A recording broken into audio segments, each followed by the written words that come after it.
dari beli jajan sampai bayar ini itu tinggal klik doang. Tapi makin kesini aku malah makin sering ngerasa was-was. Kayak kita ini beneran aman gak sih pakai jasa keuangan digital? Iya, aku juga sering ngerasa kayak gitu Alia. Apalagi sekarang beritanya soal penipuan, akun orang tiba-tiba bocor. Sebenarnya kita ini udah cukup paham belum sih sebagai hak pengguna?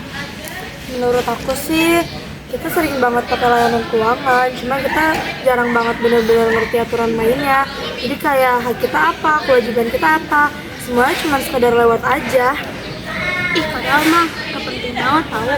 Kita tuh punya hak, misalnya berhak mendapatkan yang jelas, terus nggak ditutupin kayak gitu.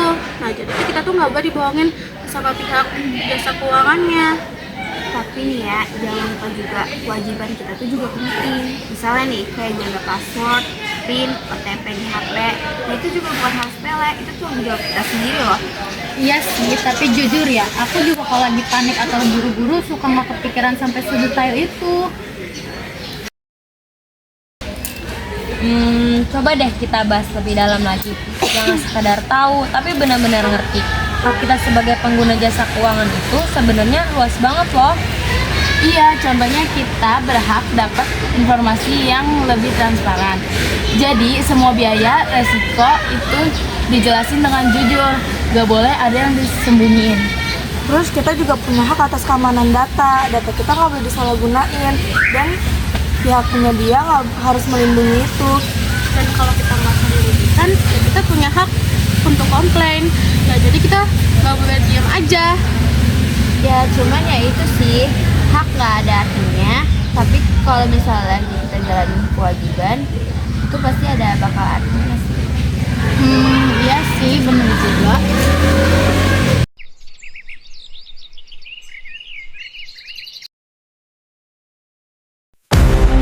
Guys, aku serius gak bercanda. Aku lagi deg-degan banget. Kenapa dia? Kamu kenapa? Jelasin yang jelas. Saldo aku dari kemarin tiba-tiba kekuras banyak banget. Padahal aku nggak ada transaksi atau jajan apa-apa. Hah? Coba kamu lihat dulu transaksi kamu, jangan sampai salah lihat. Ini beneran ada transaksi lain, tapi aku nggak tahu dari mana. Kamu inget nggak beberapa hari terakhir kamu lakuin apa aja yang bersangkutan sama akun kamu? Ada sih dari kemarin, tapi dia bilangnya dari pihak bank.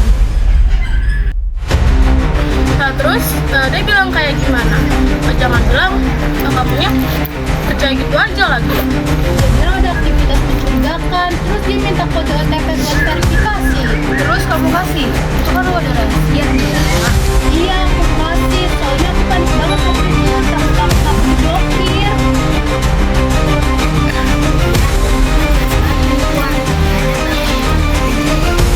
Ini mah contoh nyata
siang. Layanan, bantuan nasabah, ada yang bisa kami bantu? Selamat siang, saya mau melaporkan transaksi mencurigakan di akun saya. Saldo saya terkuras habis, padahal saya tidak melakukan transaksi itu. Baik kak, sebelumnya mohon jangan panik. Untuk keamanan, apakah sebelumnya kakak pernah memberikan data pribadi seperti PIN, password, atau kode OTP kepada seseorang? Iya, saya sempat kasih kode OTP. Saya kira itu dari pihak bank. Baik, terima kasih atas kejujurannya. Kami informasikan bahwa pihak bank tidak pernah meminta kode OTP, PIN, maupun password kepada nasabah. Untuk sementara, kami sarankan segera mengganti password dan memblokir sementara akses akun agar transaksi lain tidak terjadi. Baik, terima kasih atas bantuannya. Tuh kan benar kalau tentang OTP itu memang rahasia.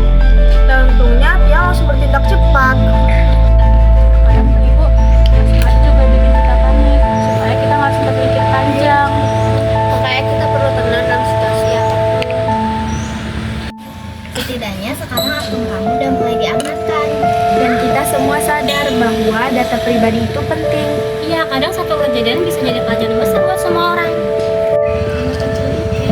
Jujur aja aku masih kepikiran terus. Rasanya masih nggak percaya kalau aku bisa kena tipu. Kadang pendidikan itu memang dibuat supaya korbannya panik dan gak sempat berpikir panjang. Jadi jangan anggap kamu satu orang yang pernah ngalamin ini. Bahkan orang dewasa yang sering memakai layanan digital aja masih sering kena. Tuh kan, modus mereka makin kesana makin kesini tuh makin meyakinkan. Mereka biasanya nyaman dari pihak resmi, ngomongnya tenang, situasi dibikin seolah-olah jadi darurat. Jadi korban harus bertindak cepat.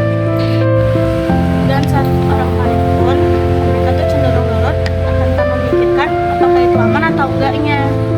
Makanya zaman sekarang itu literasi tentang keuangan penting banget tahu. Kita jadi tahu cara ngelindungin akun kita sendiri, bukan cuma tahu cara pakainya aja.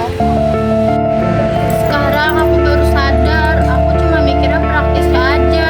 Tinggal klik, transfer, semuanya semudah itu. Tapi aku nggak mikirin keamanannya. Kalau ada yang mendesak, bikin panik, atau cepat-cepat kasih data pribadi, itu harus langsung dicurigain. Nah, karena pihak resmi biasanya gak akan memaksa atau mengintimidasi nasabah. Mending kelas sebentar buat mastiin aman daripada nyesel nantinya. Kadang kehati-hatian kecil bisa nyelamatin kita dari kerugian besar. Dan kalau terjadi masalah, kita berhak melapor dan mendapatkan bantuan. Jangan sampai kita cuma menuntut hak tapi lupa menjalankan kewajiban. Makanya sebelum bertindak, kita mengecek terlebih dahulu. Hari ini kita belajar sesuatu yang penting banget. Teknologi memang bikin hidup lebih menjadi mudah. Tapi kemudahan itu datang bersama resiko yang kita harus pahami. Jangan sampai karena terlalu nyaman, kita jadi lengah dan mudah tertipu. Karena kejahatan digital bisa menyerang siapa saja tanpa melihat umur atau pengalaman. Dan sering banget yang dimanfaatin itu bukan kelemahan dari sistemnya, tapi kepanikan orangnya. Aku benar-benar ngerasain itu banget. Tapi waktu itu aku nggak sempat berpikiran jernih. Makanya penting banget punya pengetahuan dan sikap tenang saat menghadapi situasi yang mencurigakan. Kalau ragu, jangan langsung percaya, cari dulu sumber informasinya. Dan jangan malu bertanya atau minta pendapat sama orang lain kalau misalnya mau ngambil keputusan. Karena satu langkah kecil yang ceroboh bisa berdampak besar. Tapi satu langkah hati-hati juga bisa melindungi kita dari banyak masalah.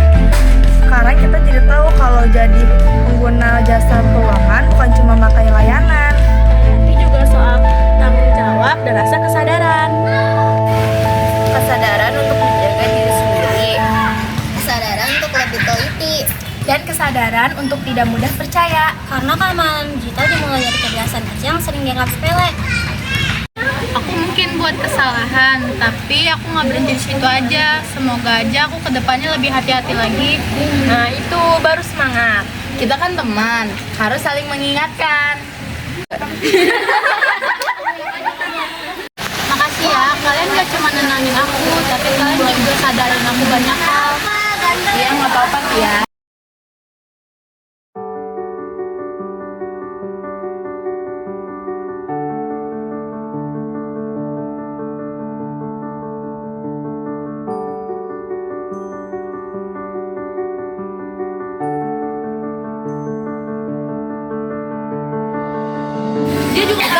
hak, kita punya kewajiban, kita harus waspada, dan kita harus bertanggung jawab. Dan jangan kasih kode OTP, PIN password, atau lainnya ke orang lain. Jangan asal klik. J. Hakfan kewajiban dalam jasa keuangan. Berdasarkan Peraturan Otoritas Jasa Keuangan Nomor 1, POJK 07/2013 tentang perlindungan konsumen jasa keuangan, yang dimaksud dengan pelaku usaha jasa keuangan adalah bank umum, bank perkreditan rakyat, BPR, perusahaan efek, penasihat investasi, bank kustodian, dana pensiun, perusahaan asuransi, perusahaan reasuransi, lembaga pembiayaan, perusahaan gadai, dan perusahaan penjaminan, baik yang melaksanakan kegiatan usahanya secara konvensional maupun secara syariah. Sementara itu, konsumen jasa keuangan adalah pihak yang menempatkan dananya dan atau memanfaatkan pelayanan yang tersedia di lembaga jasa keuangan, antara lain nasabah pada perbankan, pemodal di pasar modal, pemegang polis pada perasuransian, dan peserta pada dana pensiun berdasarkan peraturan perundang-undangan di sektor jasa keuangan. Terkait hak dan kewajiban konsumen jasa keuangan, Peraturan Otoritas Jasa Keuangan Nomor 1, POJK 07/2013 tentang perlindungan konsumen jasa keuangan Pasal 2 menyebutkan bahwa ada 5 prinsip perlindungan konsumen, yaitu transparansi, perlakuan yang adil, keandalan, kerahasiaan dan keamanan data, informasi konsumen, serta penanganan pengaduan serta penyelesaian sengketa konsumen secara sederhana, cepat, dan biaya terjangkau. Sementara itu, kewajiban konsumen jasa keuangan adalah memberikan informasi yang diminta oleh lembaga keuangan dengan jelas, lengkap, dan sebenar-benarnya. Terkait hak dan kewajiban pelaku usaha jasa keuangan, Peraturan Otoritas Jasa Keuangan Nomor 1, POJK 07/2013 tentang perlindungan konsumen jasa keuangan Pasal 3-16 telah mengatur hal tersebut.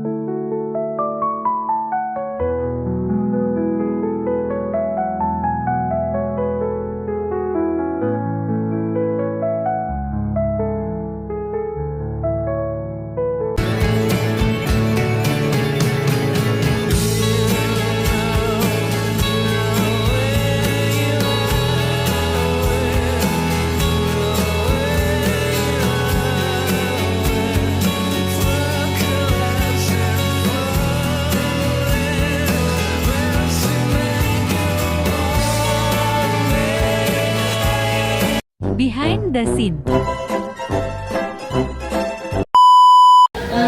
Coba deh lu lihat gua apa?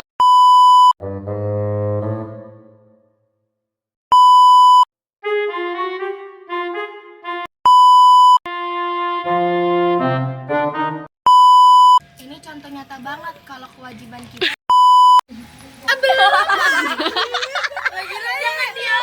Di sini kita mau vlog. Jangan dari situ apa? Ke kiri. Dekat. Berarti sini gantian. Iya, gua di sini. Tapi di sisi lain kita juga harus jaga akun sama data pribadi kita sendiri. Kalau ragu, jangan langsung percaya, cari dulu informasi dari akunnya. Dan saat orang panik itu, mereka nggak akan berpikir apakah itu aman atau enggak.